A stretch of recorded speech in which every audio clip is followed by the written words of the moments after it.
How are you? I'm good. How you doing, Johnta? Fantastic. Yes, you are. Thank you. So wait, I got a question. What were you sipping on from start to finish? Was that always Douce, or did you start with red wine? It was always Douce. Okay, all right. So in my mind, it was a nice Pinot Noir, and that's the mindset you put me in. So all right, now I got to adjust it. Yeah, it was Douce, and I didn't realize till the next morning that I drank over half the bottle. Well, you know what I did, because my other question is who was the invisible bartender? Because your glass kept getting refilled, and you were just effortlessly minding the music. So that's funny, man. My buddy Tim Blacksmith said the same thing. He was like, the way I positioned the glass, and it wasn't done on purpose, but he was like, man, people are like, that's the bottomless glass. He keeps taking sips, and it's never going down. Like, so yeah, it was just off camera, and I guess you guys couldn't see when I would move to pour. But that's funny. Okay, because I was really like, shout out to his bartender, because this is the unsung hero. Absolutely.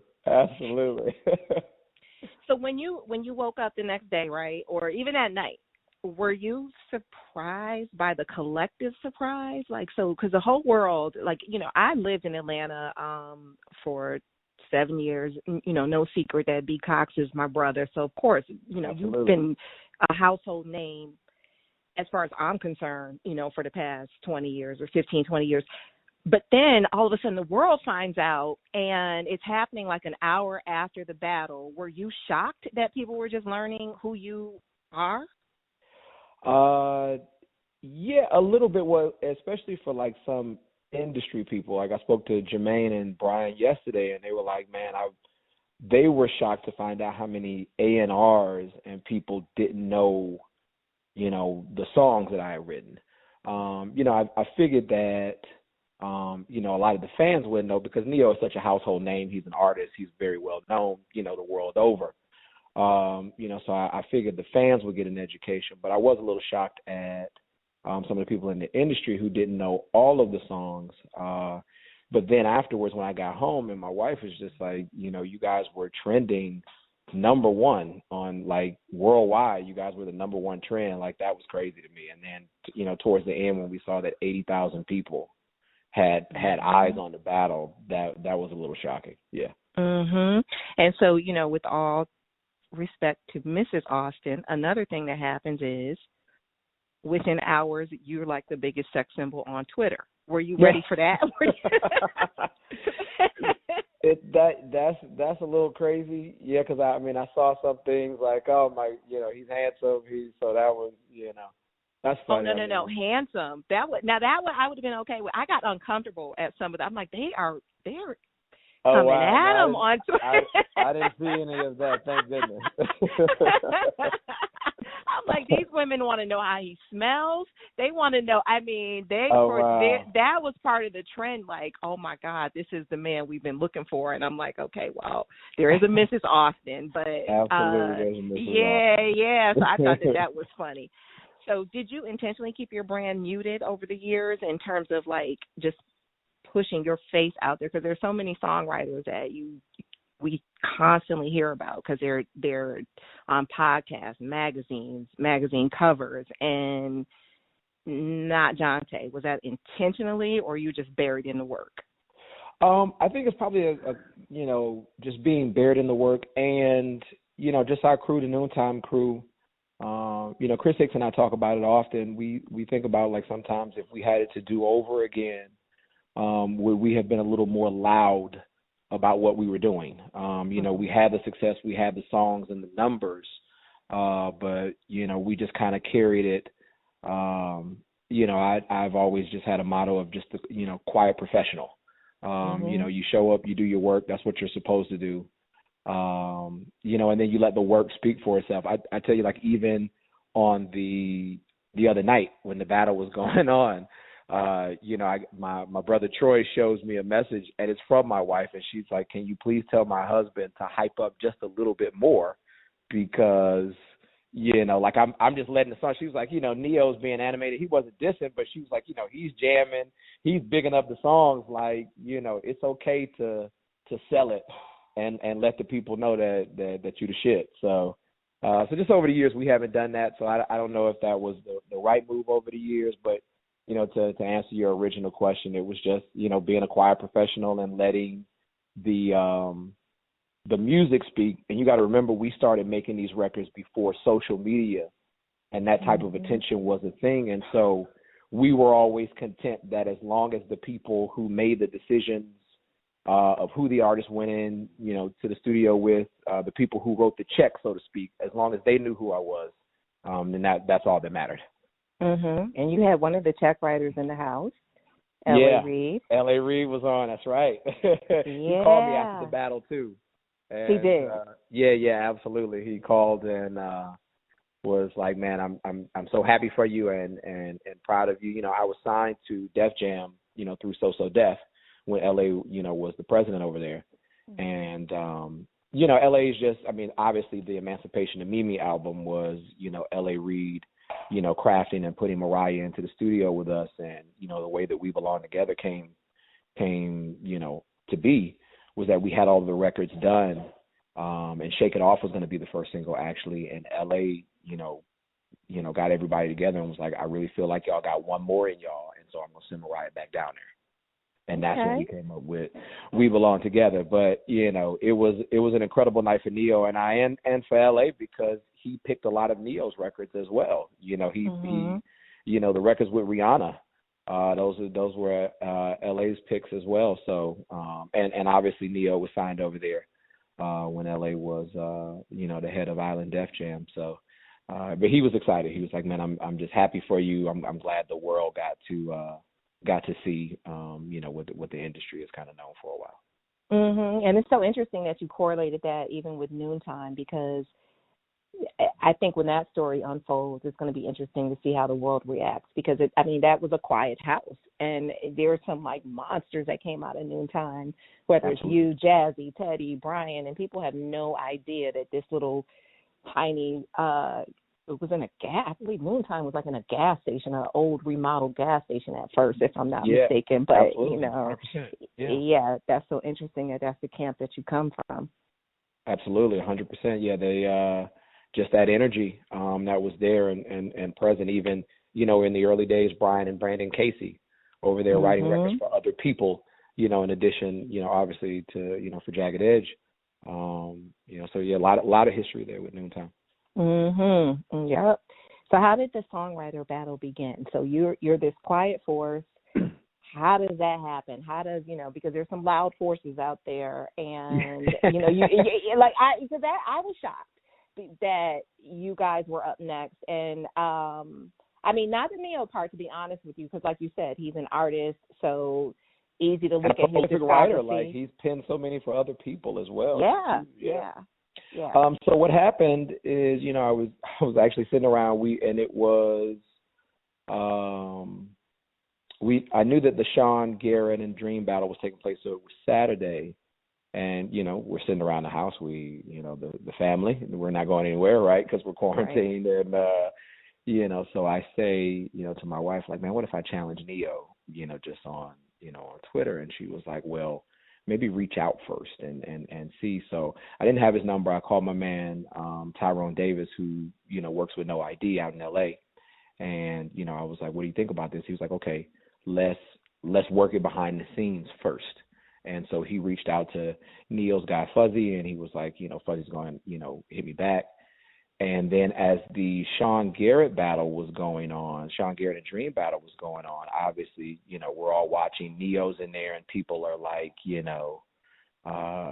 Neo should battle one of you guys. And I'm like, I'm trying not to type anything because I'm like, no, I want Neo to battle, Neo to battle me. And so then about an hour into the battle, I get a call from Tyrone, and he's like, just talk to Fuzzy. They're about to call you. Neo's in. And then around that time too, Joe Budden, who no one has spoken to, happened to tweet, what about Neo versus Johnta Austin tomorrow? Like he put it out there. And so we began to kind of circulate it on social. And we were going to do it. And then, Swiss and Tim found out about it because it's, you know, it's really their platform, the Versus platform of how they've been making these battles come together. So, you know, Swiss called up Neo and we got on a conference call, and you know, he was like, man, let's bring it under me and Tim's umbrella. Let us promote it. Let us give it what it's supposed to have. You know, it's dope that you guys want to do this, so let's go ahead and do it. So we talked to Swiss, and then we got the rules together as far as the amount of songs, how long you could play, show up sober, you know, all of those things. And, you know, and then we did a promo video, and it just kind of went from there. So that's how it all, you know, happened. You know, I reached out, you know, through Tyrone to Neo's people. Neo was gracious enough to accept, and then everything just kind of fell into place from there. Okay. Did you guys help with the rules at all, or had Swiss and Timberland already decided what the structure would be? So what Swiss changed was, Neo and I had all of he hit me the next morning. So we were in the night, but we spoke the night before. I was like, okay, we'll talk tomorrow. So the next morning he was like, okay, what are the rules? So I threw out, all right, 25 songs, a minute and a half, no more than a minute and a half. Only songs that have been released, so, you know, no unreleased material, and what was the final one? Just like a limited 20-second intro at the most, really less than that, but let's keep the vibe going. So when we talked to Swiss was like, man, I've just kind of been watching how the vibe has been going. I say we do 20 songs instead of 25 songs. So that's the change that Swiss made, but he was like, all the other rules, I love it. You know, we good to go. Towards the end, were you tempted to hit us with more? Because we were salivating. So the fans, we're all on there. We're like, no, this can't end right now. We need, you know, we're begging, please go to 25, please. So were you guys tempted to drop one more, or are you like, I'll follow the rules and just be out? Yeah, I think both of us were like, you know, because when you get to that 20th song, and the 20th song for me is We Belong Together, and the 20th song for him is Irreplaceable, it's like, this is the high note. This is the pinnacle of the evening. Let's leave it here. And if people say it's a tie, then, you know, we're good with the tie, and we're good for just, you know, putting on the show that we put on for the people. Gotcha. Did you do research on Neo's catalog beforehand, or no? I know. You knew it. Okay, so firsthand knowledge was enough. Okay. Absolutely. No, and I said during the battle, and it was a true story. We were at a Grammy party in 2007 at the Def Jam Grammy party, and this was like Brian and I had just won for Be Without You, and I met Neo there, and I said, man, I got to tell you, I told LA a couple of years ago, he was asking me, what writers do you like who are you looking at that you think could possibly be the next you? Those were LA's words, you know, because we had done so much business by then. And I said, you know, I like a lot of the writers that are out, but I tell you what, LA, that Neo guy keeps me up at night because how he tells stories and the melodies and what he's doing, that guy keeps me up at night. And so, and I told Neo that at the party. I mean, and I'm an hour off of a Grammy win. And but when I met him, I still wanted to big up. So I told him the other night, like, I've always had respect, you know, for the catalog. So no, I didn't need to do any research. Like, I've been following Neo for years. We have the Stargate connection too. So, you know, when Stargate came over from Norway, you know, they were primarily working with Neo, and he penned a lot of those, you know, a lot of his early hits with Stargate. And there would be times when we would miss each other by a day. Like, you know, I come in the day after him, or he come in the day after me. So, like, I Need a Girl for Trey Songz was written the day after Take a Bow. So it really kept you up at night. Yeah, absolutely. Because I would hear that and like, okay, wow, this guy is crazy. And so then I would write, okay, we got to do something that's that dope. And then I write I Need a Girl. So absolutely. Okay, so then what would you say fuels you more, the concept of what you're writing about or the competition? So you have up and coming writers at the time, emerging writers like Neo, and then you have, you know, things that are happening in your life, your friends' life that are fueling your songs. Is it a combination of both that just helps you manufacture a hit, or is it one or the other at different times? It's more so the content, because there's always healthy competition, but you still want to stay focused on what you do. If anything, listening to a Neo record would just remind me that I could not sacrifice any of the commitment that I was already bringing to my craft. Like I could, if I thought about slipping, now I know I can't slip because, there are young writers out here who have content. And so I got to stay on it, and I got to keep coming up with, new creative ideas and content. Okay. So does it keep your awareness at peak level? Like you're open for ideas because of the competition, so. Absolutely. Okay. All right. Because I remember one time Michael Jackson was doing an interview, and he talked about how he will get up at 3:00 in the morning if he has to work. And he's like, because if I don't, God is going to give that idea to Prince. Wow, and yeah. so, so it's sort of like that, where you're like, if I don't take advantage of everything that's around me, all of my senses. Absolutely. No, you have to be on it and really stay committed to the craft. Okay. All right. Did he drop anything? Did Neil drop anything during the battle that was a shock, and you were like, "Ooh, I didn't know you wrote that"? No. I knew all the records that he played. I think I surprised him with a couple. Yeah, it looked like it. I think Stingy for Genuine, and I know Come Over for sure. I know Come Over for Aaliyah was a shocker. But that's what made it fun, because if he would have been totally invested in the research, then we wouldn't have got that organic reaction from him. So I thought that was cool. Yeah. So where would you like to see the battle go next? JD versus Diddy. Okay. Absolutely. But we need at least 30 songs for that. Yeah, you need a part 1 and 2 for that. Yeah, absolutely. So who gets Usher then? Oh, as an artist? Yeah.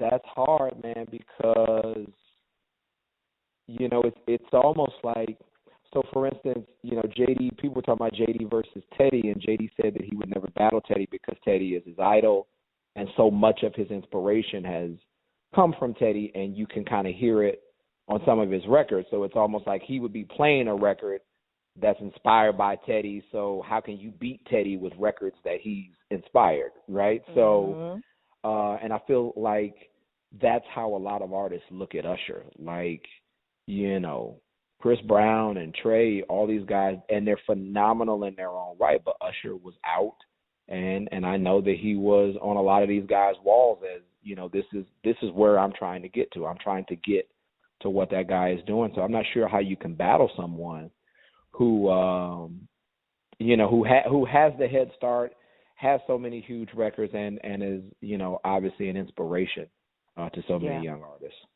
Actually, you know what? When I said who gets Usher, I'm like, who could take the credit for Usher? Because I remember when JD, there was. Oh no, it's JD. Yeah, remember? No, it's JD all the way. Like, I mean, all the way.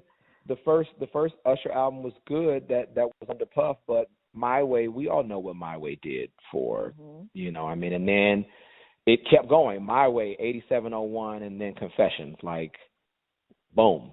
Yeah, he didn't take his foot off the gas for a good 15 years. It was crazy. Absolutely, and JD, and such an integral part of that. Mhm. So now we're all quarantined. How has your craft changed or been impacted with COVID-19? How do you approach song? Do you approach it differently? Are you inspired? Are you not inspired? What's going on there? No, I'm inspired. I actually put out an EP that's on my SoundCloud called Pandemic. So I have a 5-song EP that I put out last Friday. Mm-hmm. We dropped it, and so I've always worked from home. Okay. So it's not not a super stretch. It's just kind of now navigating it. And the great thing now with technology is we're doing records in one place and we're kind of sending them to the mix engineer, and then it's going to mastering from there. So there are so many steps now because of technology that that are not in-person steps anyway. So, that's kind of helped. So I haven't been too affected by the quarantine. It's not creatively anyway. Okay. All right, cool. So who are a few of your favorite up and coming songwriters? Ooh, I like what Daniel Caesar does. Like, I really am a huge fan of his work. Her is really good. I think that Prince Charles is an amazing writer. Sick Pen is really good. Goldie is fantastic. You got some people out there that I really like. Those are the people that really come to mind. Okay, cool. So I got a couple more questions before I let you go, but yeah, of course. I want to clear up some rumors that were floating around Twitter, which were kind of hilarious. Are you and Dallas Austin brothers? It's a question that's been asked for 20 years. Okay. We used to mess around with people and say yes. Okay. But no. Dallas and I we are not related. Okay, because it was coming off as fact on Black Twitter, like this is a musical family and his genius comes from their DNA. So I'm like, no, we are not related. I am related to JID. Okay. From the Dreamville crew under J. Cole. So we are cousins. Okay. All right. Gotcha. So now what is the best advice given to you along your journey? I tell you, it's a couple, and one comes from Troy Taylor, and it was just to focus on the work and don't sacrifice the quality. And then from Chris Hicks, very early on, he encouraged me to never hold on to records for myself, when other artists wanted them. And the advice that he gave me is because when you do that, you're psychologically telling yourself that you don't think you can make another hit record, and that's why you don't want to give it away. Good. So but I believe that you can make 1 million of these. So as you make them, give them away, until you're ready to do your artist thing. As you make them, give them away, because you can always do more. And when you hold on to them, it's only you telling yourself that you don't think you can make another hit. That's spiritual. Yeah. Wow. It just is. That is. That's like when they say operate in gratitude. I mean, to me, that kind of sums that up. Like you're telling the universe, I'm grateful. I can give it away, and there's more coming. And in your case, it happened. 100%. Yeah. No complaints. Okay. So what's next for Johnta Austin? So I've been working on some projects. I have the Love, Sex, and Religion project that's out now. We have the Pandemic EP. From an artist standpoint, Brian Michael Cox and I are working on an album together. As far as for other artists, I was just in the studio with LMA last month. I have stuff on Usher coming out. I have stuff on Trey coming out. So I'm continuing to work, and I have a couple of television projects that I'm putting in the works as well. Okay, where can we get that Love, Sex, Religion? Love, Sex, and Religion is out right now. It's available on all streaming platforms. Okay. All right. So we're going to make sure we shout that out. And I'm looking Thank forward to – I can't wait. Like, as big as you are, what's great is when there is no limit, because now I can't wait to see you blow up even more. As much as you've done, that's the beauty about the second half of life. You got a whole new generation that is now claiming you. Absolutely, it's fun. It's fun. At 40 years old, I'm reborn. You are reborn. Who knew? Yeah. No, I love it. It's great. I take it all, and I'm gracious and receiving and thankful for it all. Okay. Well, I am so grateful. Thank you so much for giving us this beautiful light soundtrack and just positive energy. As a woman, I have to say thank you, because there's so much that's against us in the music world, unfortunately.